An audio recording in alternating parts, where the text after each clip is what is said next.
અનેક વિસ્તારમાં જે આરોગ્યની સેવાઓ છે એમાં ક્યાંય ડૉક્ટર નથી, સ્ટાફ નથી, સાધનો નથી, એવી ફરિયાદો છે.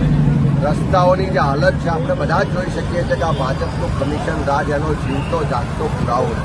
ચારે બાજુ મનરેગા અને નલ સે જલના ભ્રષ્ટાચારની એક ગામમાંથી ફરિયાદો મળે છે. આ બોર્ડરનો વિસ્તાર છે. દારૂ ચારે બાજુથી અહીંયાથી ગુજરાતમાં ઘુસાડવામાં આવે છે. જે બોર્ડરની ચોકીઓ છે ત્યાં પોલીસ મોટા પ્રમાણમાં હપ્તા લઈને નાની ગાડીઓ નહીં કન્ટેનરો ભરીને દારૂ ગુજરાતમાં ઘુસાડવા દે છે. એનો સ્પષ્ટ મતલબ છે કે હપ્તાખોર સરકારને કારણે આખા ગુજરાતનું યુવાધન નશાના રવાડે ચડીને જિંદગી બરબાદ થઈ રહી છે.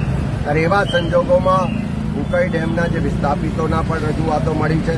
ગામે ગામ નાના જે ભ્રષ્ટાચારના મુદ્દાઓ છે, જે ભાજપના મળતિયાઓ અને ભાજપના નેતાઓ છે એની મિલીભગતથી ભ્રષ્ટાચાર થાય છે એના પણ પુરાવા મળ્યા છે.